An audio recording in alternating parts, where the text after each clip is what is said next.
Peace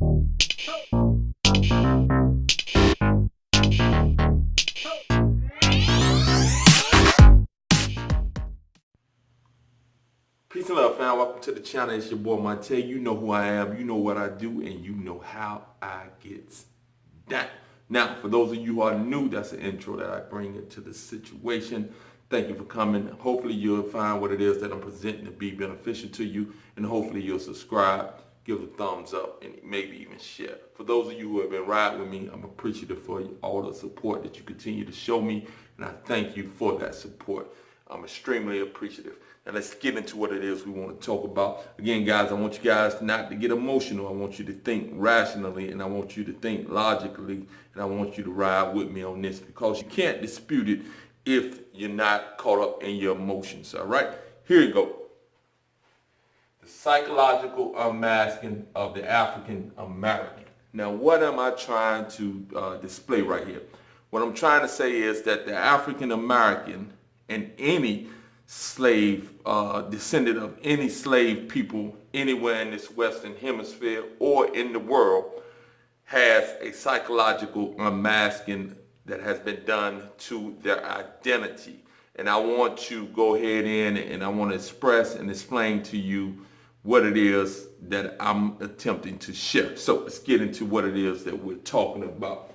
So when you're dealing with chattel slavery, guys, it produces a new people culturally. Now, what do I mean by that? I mean that a new people is actually produced when they have been up under what we call chattel slavery.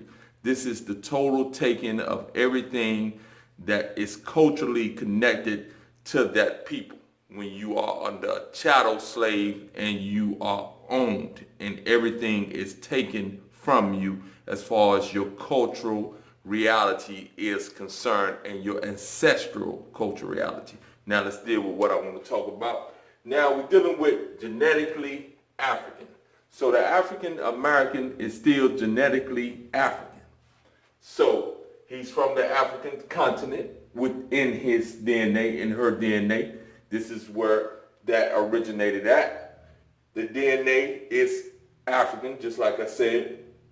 The genetic coding is African, meaning this is why we continue to produce the melanin and the African features that we do have, even though we've been removed from the continent, those of us who are descendants of slaves for more than 500 years or close to 500 years. So we're still African in the essence of our being. Now, this is the one that's going to throw you for a loop. We are culturally European. I'm saying that the African American is culturally European, and you'll find this in any slave society throughout the Western Hemisphere, those in the Dominican Republic, those from Haiti, those from Cuba, those from Brazil that are African, have African ancestry, are culturally different than their African ancestry, whether it be Dutch, the British, whether it be the Portuguese, whoever enslaved them and they speak their language and carry their names, they're culturally not African in that sense, although they are DNA and genetically African. So the European, we're just dealing with the African American. The European, we're culturally European. Our name is European. Our values are European. Our principles are from European Europe. The language we speak is from Europe. The nutrition, those things that we follow, that we have embraced, is culturally European in nature, although it has been westernized, but it's still coming from the European mindset in Western culture. Religion, the religion is European. Christianity, I know many of you are going to be upset, but again, that's a European religion that has been given to us. Dress, our dress. We are not dressing as we would if we were from the motherland. I'm not saying that you should, all right? But I'm just saying that our dress is European influence. Marriage. The undertaking of marriage and the principles of marriage are still from a European philosophical approach. So even our approach to marriage is European. The medicines that we engage in is still from a Eurocentric concept, all right? And education. You now know that we've been educated in Eurocentric philosophy, etc. So, culturally speaking, we are European. Now, African indeed, we're African in our DNA, but we have nothing culturally that is tied to Africa that we practice and participate in, guys. So I just wanted to drop that quick knowledge on you.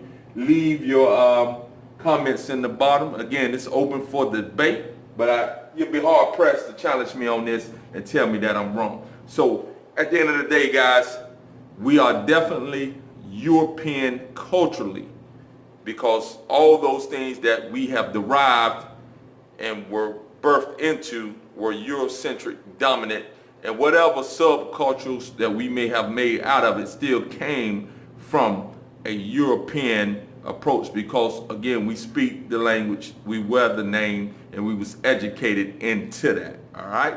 So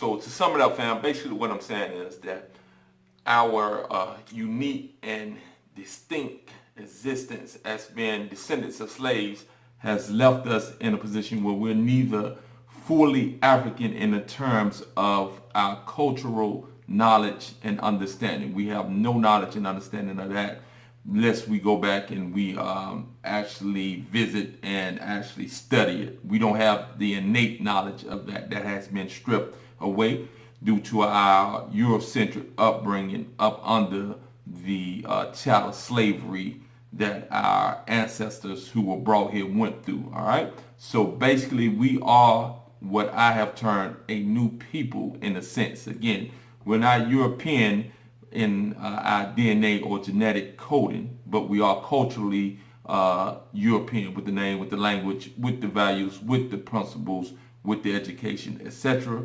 And we're not African in the terms of culturally speaking, but we are African as far as our ancestral DNA before those of us who were brought over here on the ships. We're still tied and linked ancestrally to that DNA. We can never be ripped apart from that. So basically, that's all I'm saying, guys, so that we want to get an understanding of what it is that I'm trying to say and what I'm trying to get at when it comes to understanding our place in this world. That way we can understand how to best deal with all the, what I have perceived, the dysfunction that is in all communities, but specifically I'm talking about the African American community. All right. So with that being the case, peace and love, peace and love, peace and love.